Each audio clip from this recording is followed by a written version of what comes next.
श्री शिवाय नमस्तुभ्यम। राधे राधे सभी को।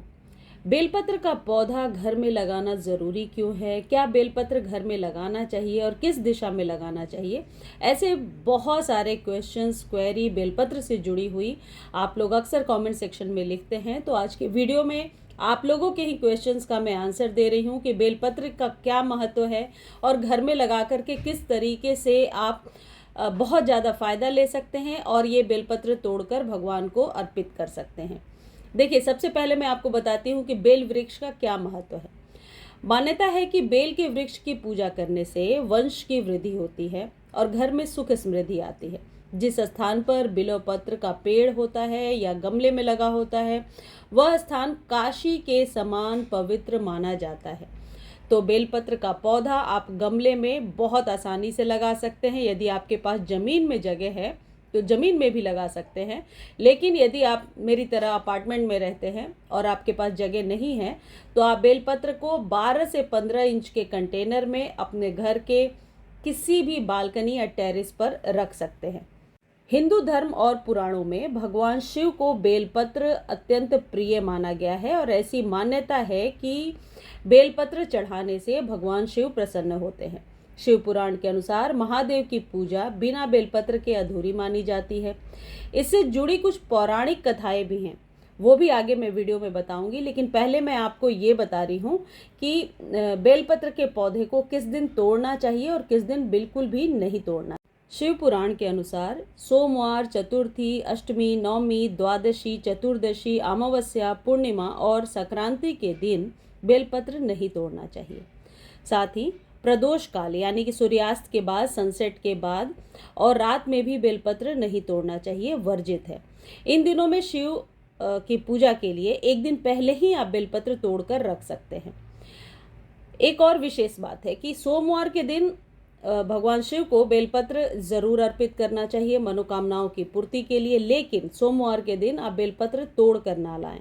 आप एक दिन पहले ही तोड़ लीजिए, यानी संडे को 12 बजे के बाद।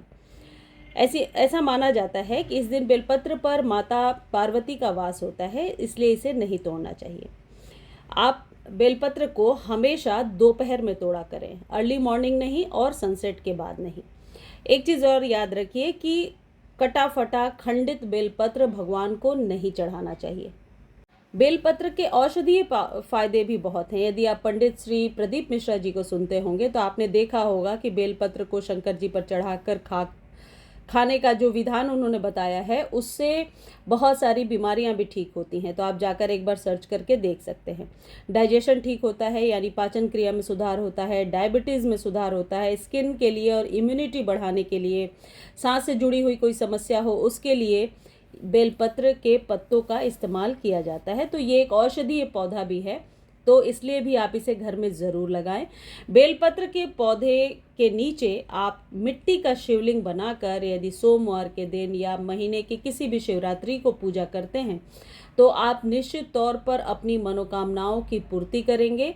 इस बारे में यदि डिटेल जानना है तो आप कमेंट सेक्शन में लिख सकते हैं, मैं आपको डिटेल में वीडियो सेंड कर दूंगी। शिव पुराण के अनुसार 3 पत्तियों वाला बेलपत्र ब्रह्मा, विष्णु और महेश का प्रतीक है।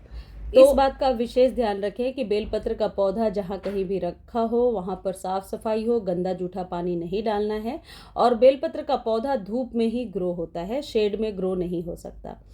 बेलपत्र से जुड़ी और भी पौराणिक बातें हैं, जैसे माता पार्वती के पसीने से इसकी उत्पत्ति हुई है और ये जो भी बातें मैं आपको बता रही हूँ ये कहीं से पढ़ करके हासिल करके लिया है। इसमें मेरे द्वारा मनगढ़ंत रूप से मिक्स की हुई कोई भी बात नहीं है। आप जाइए गूगल पे सर्च कीजिए या आपको पता है तो आप सर्च करके पढ़िए, इसमें कोई भी झूठी बात नहीं है।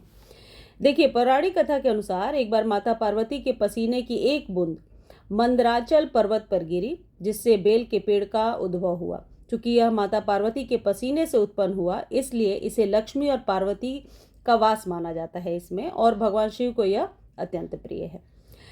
इसमें देवी के विभिन्न रूपों का भी वास होता है। जैसे पौराणिक मान्यताओं के अनुसार बेल वृक्ष की जो जड़ होती है उसमें गिरिजा और यौवन में माहेश्वरी, शाखाओं में दक्षायनी, पत्तों में पार्वती, फूलों में गौरी और फलों में कात्यायनी माता का वास होता है। और 3 पत्तियां तो आपको पता ही है, ब्रह्मा, विष्णु, महेश के प्रतीक हैं। बेलपत्र में आमतौर पर 3 पत्तियां एक साथ जुड़ी होती हैं, जिन्हें ब्रह्मा, विष्णु और महेश का प्रतीक माना जाता है। इसके अलावा ये 3 पत्तियां सत्य, रज और तम गुण का भी प्रतीक है।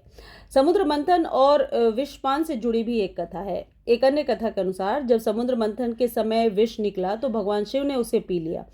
इससे उनके शरीर में अत्यंत जलन होने लगी। तब उनके शरीर के जलन को कम करने के लिए देवताओं ने बेल के पत्ते चढ़ाए, क्योंकि बेलपत्र शीतल होते हैं, जिससे शिव जी को राहत मिली। तो ऐसे ऐसे शास्त्रों में कथाएं लिखी हुई हैं जो मैं अक्सर आपके साथ शेयर करती रहती हूँ। बेलपत्र के पौधे को घर में ज़रूर लगाइए। बेलपत्र का जो पत्ता होता है वो बासी नहीं होता 7 दिनों तक। आप नेक्स्ट डे भी उसे धो करके चढ़ा सकते हैं। और बेलपत्र के पत्तों को भगवान शिव को अर्पित करके हम अपनी बहुत सारी मनोकामनाओं की पूर्ति भी कर सकते हैं। यदि मेरे द्वारा दी गई ये जानकारी आपको थोड़ी भी पसंद आती है तो चैनल को लाइक, शेयर, सब्सक्राइब कीजिए। फेसबुक पर देख रहे हैं तो फॉलो ज़रूर कर लीजिए। और किस आप पौधे के बारे में जानना चाहते हैं ये कमेंट सेक्शन में लिखिए। उस पर जितनी जल्दी हो सकता है मैं एक कंप्लीट वीडियो शेयर करने की कोशिश करूँगी। धन्यवाद।